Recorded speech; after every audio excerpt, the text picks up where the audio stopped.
It doesn't matter how much the husband reassures her. It doesn't matter how many times he tells her, sweetheart, you're beautiful to me. You're as beautiful to me today as you were the day I married you. If she is convinced of that, down deep in her heart, it doesn't matter what he says, or what he thinks, or what the world says, or what the world thinks. In her mind, she's ugly. Because she has allowed herself not to be convinced, but to convince herself of that fact. You see, when her husband sees her, he might see the beauty of his wife. But when she looks in the mirror when she wakes up, she sees only her faults. It's easy to think that we're the bad guy because we know who we are. We even use it in our colloquialisms. When something bad happens, like say we're driving down the freeway and we get a flat tire and we go, what did I do to deserve this? Do we do that? We start throwing around words like karma. We start thinking, what could I have possibly done? I must have done something. Or we might say, well, this is just my luck. As if it has anything to do with me. And it doesn't matter how many times we sit down and we think it through, and I tell you, as I'm about to tell you now, that sometimes, it doesn't matter how good or a bad a person you are, sometimes milk goes bad. Sometimes things just happen. The truth is that when it comes to bad things in this world, from time to time, it's just a roll of the dice. And sometimes you come up aces and sometimes you come up snake eyes. It just happens.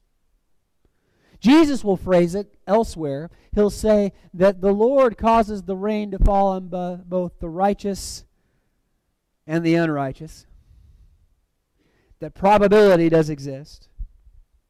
But even here in this case, they see this man sitting on the side of the road begging. His eyes milky white. Having never seen a single sunrise.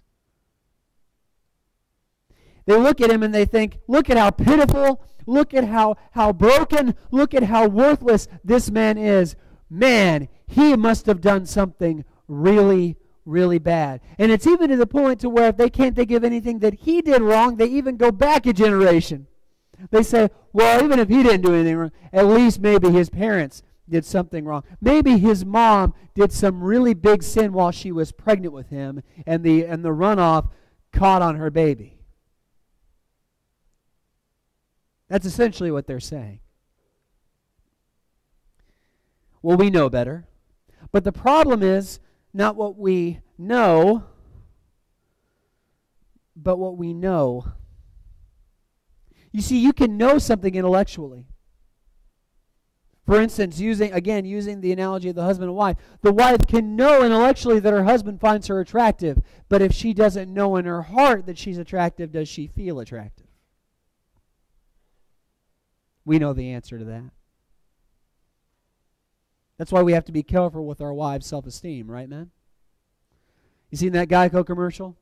Can Geico save you money on your car insurance? And the answer was Honest Abe a little too honest? And then they show him and Mary Todd in the Lincoln bedroom getting ready, and she comes up she comes into the scene and she looks at Honest Abe and she goes, "Does this dress make me look a little fat?" And Abraham Lincoln goes, and she and like storms off. We have to be careful with not only our wives' self-esteem. Wives, you have to be careful with our husband's self-esteem because we need to feel valued as individuals. We need to be careful with the self-esteem of our children, of our family members, of our friends, because all human beings want to feel valued. Amen? We want to feel like we're worth something because we can know that we're worth something, but unless we know it in our heart, we don't feel it. Solomon again will put it, as a man thinks in his what?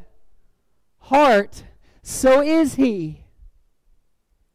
That's who he is. That's who he's defined himself as. And too often, whether by the world or by ourselves. We are judged by our faults instead of our strengths. But I love Jesus' response to that question. Who sinned, this man or his parents? What I find so challenging about this verse is what Jesus says. Because I feel too often we have glossed over it. When we're reading through the Bible, when we're reading through the Gospels, we come to this passage in John and we go, oh, okay, yeah, I get it. And we just don't give it a second thought and we move on with our lives. But we are really doing ourselves a disservice because Jesus is saying something deep, something powerful, something meaningful that affects each and every single one of us, especially those of us who think in our hearts that we're worthless. Jesus responds in verse 3, "It was not this man who sinned, or his parents, but that the works of God might be displayed in him." He tells them that this man was born blind not because of a sin.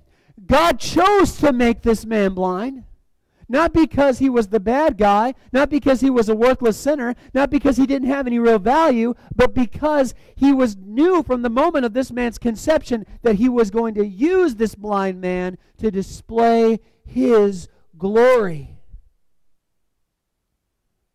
That all of this, all of the decisions that he made, all of the choices, all the mistakes, all of the things that make him who he is, that make him not only blind, but a blind beggar, a homeless man, a man who is at the bottom of the barrel, who has nothing left, and who is dependent upon the charity of strangers to fill his belly. That God worked those things to lead him here, to this moment, so that Jesus Christ could use him as a marvelous tool of God's glory to proclaim the majesty, the power, and the infinite love of our Father. He says that we must work while the works of him who sent me while it is day. Night is coming when no one will work. He said there will become a day where it's too late, where God's glory will send the final signal, where, to coin a phrase, the fat lady will sing and it will all be over. Where it's too late and no more choices can be made. So we need to make it obvious now, while choices can still be made, that God's glory is manifest in this world. He says, as long as I am in the world, I am the light of the world. Having said these things, he spat on the ground and made mud with his saliva, ew, and he anointed the man's eyes with the mud, gross. But then he said, go wash. Of course he's going to go wash. The guy just spit in his eyes, technically. But he says, go wash to the pool of Siloam, which means sent. So he went and was washed and came back, what? Seeing. Can you imagine the look on that man's face when he comes up out of that water? And he sees for the very first time the light of the sun touching the points of the ripples of the pool, refracting into the prism of the water, sparkling like diamonds around him. Can you imagine what his heart said then upon seeing the glory of God's creation for the very first time? But to me, that's not the most beautiful part of the verse. Look at verse 8. The neighbors and those who had seen him before as a beggar were saying, is this not the man who used to sit and beg? Let me ask you a question. Was this done, this miracle, was this done to the man for the man's benefit so that he could see? Or was it done so that his neighbors, the people that had passed by and written him off, could see that he could now see. For whose benefit was it? Now, I think that Jesus felt good about the charity that he showed this man in returning to him his sight. But it wasn't for his benefit. Jesus' issue was not only this man's vision. It was the vision of the people around him who knew who he was, who knew how broken he was, so that he could see God's glory made manifest in this worthless man.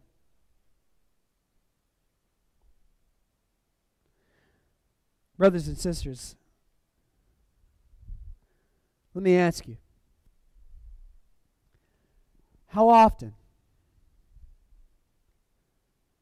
are we the man born blind?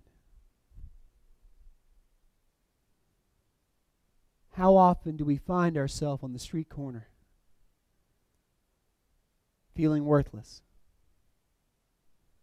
feeling empty, feeling hollow? How often do we devalue ourselves? By repeating over and over in our heads, who was it who sinned, God? What have I done to myself? Have you ever asked yourself that question? Now, we ask the former, the ones we mentioned a while ago, well, that's just my luck.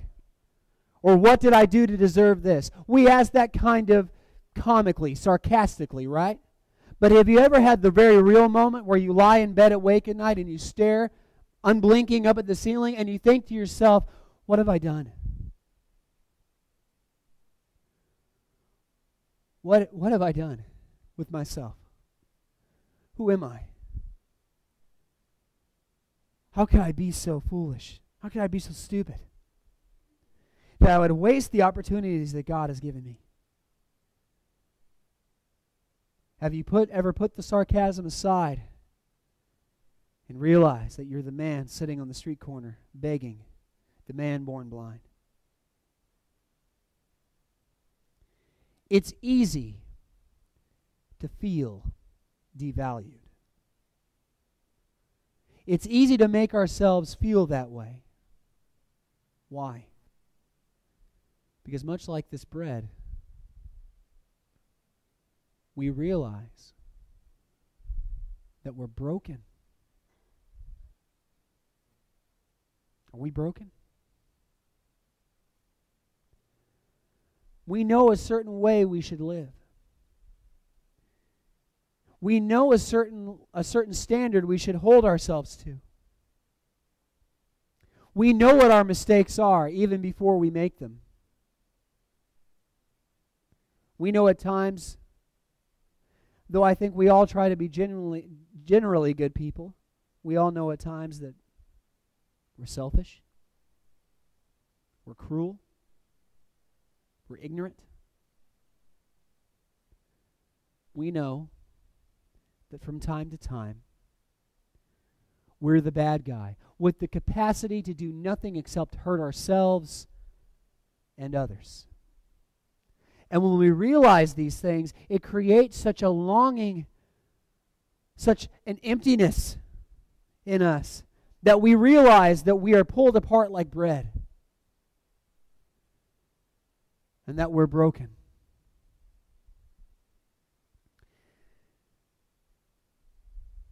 But what does Jesus say to the man born blind?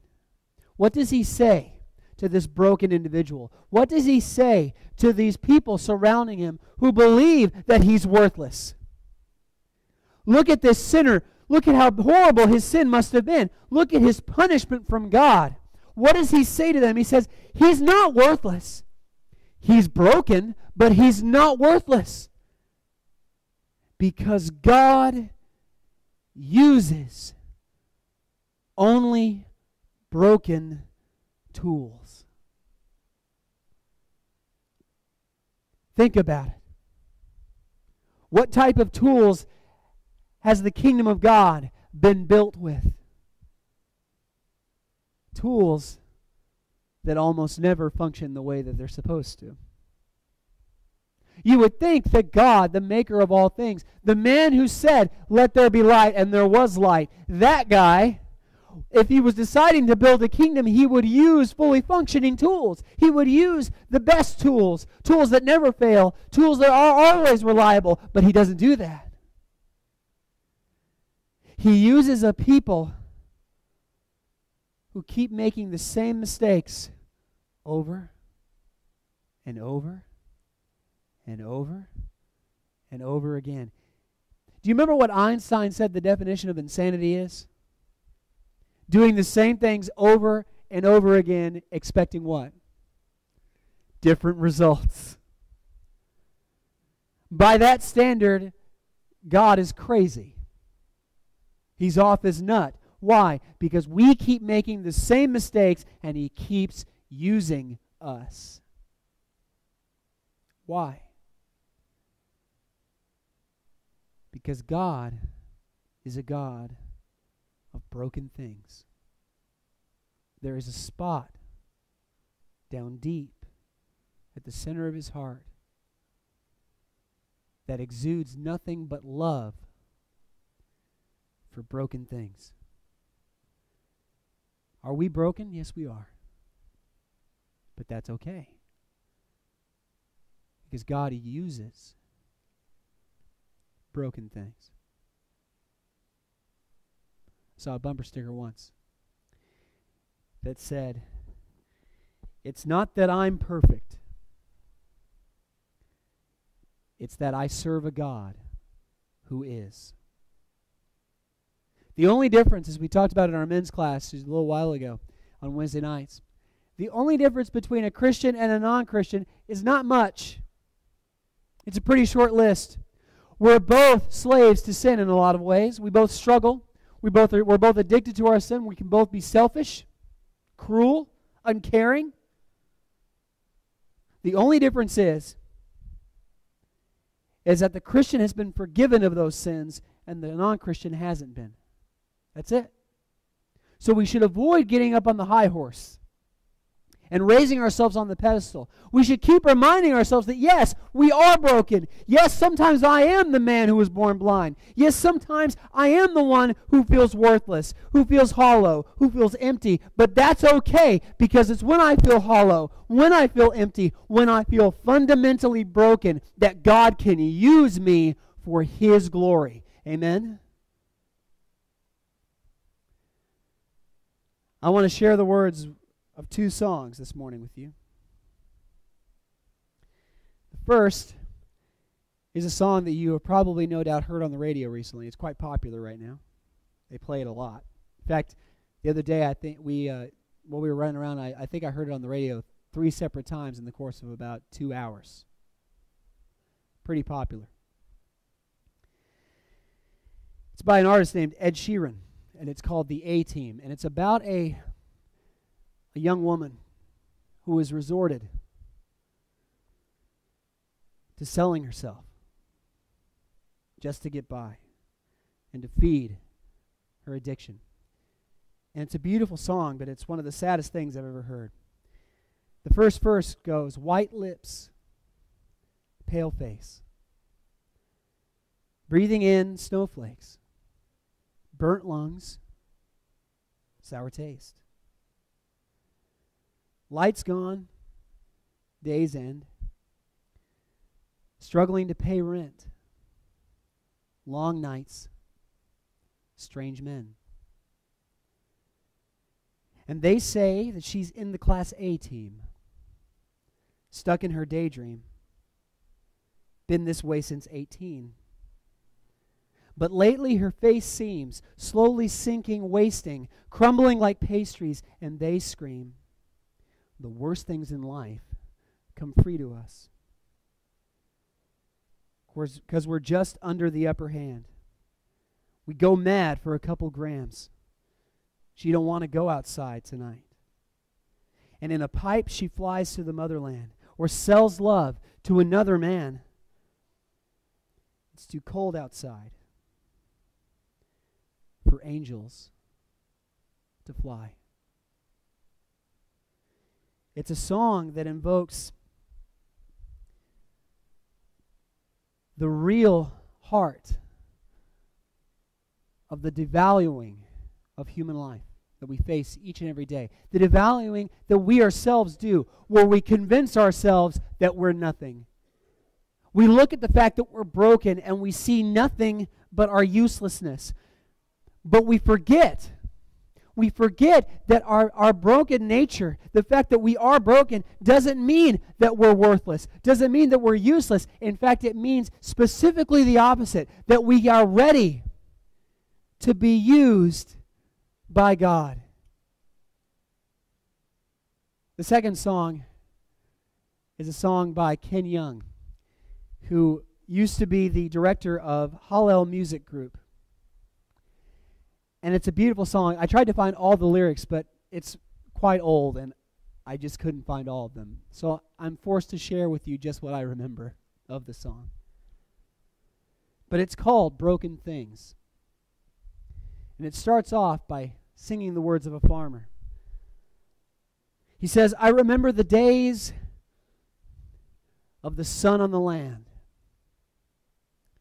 wiping sweat from my brow with a rough, calloused hand, and the smell of the ground, freshly broken and clean, from the Father who gives broken hearts, new dreams. And I love the chorus.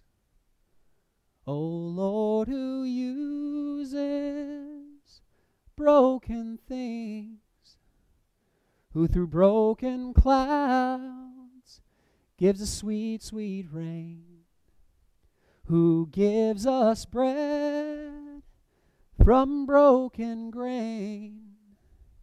O Lord, make me stronger through broken things. Are we broken things? We are. Are we the man who was born blind? Yes, but that means nothing. Nothing. Save that we are ready, primed, and at the set to be instruments of God's glory. Are you broken this morning? Have you felt hollow long enough? Are you the woman in the song? Do you feel like it's too cold outside? Do you feel as though you have nothing left to offer? I'm here to tell you it's the exact opposite. And all you have to do to take your broken life, your broken heart, your broken dreams, your broken wishes, whatever they might be, all you have to do is come forward. Whether it means putting him on in baptism for the first time, whether it means recommitting to the fact that you have been a Christian for years, but you have forgotten the fact and you have relied only on your broken nature from here on out. If you want to change that this morning, all you have to do is come. Be submitted to His glory.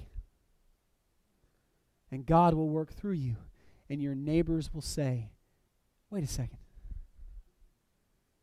Isn't that the man who was begging? If you want to see where you were once blind, please come while we stand and sing.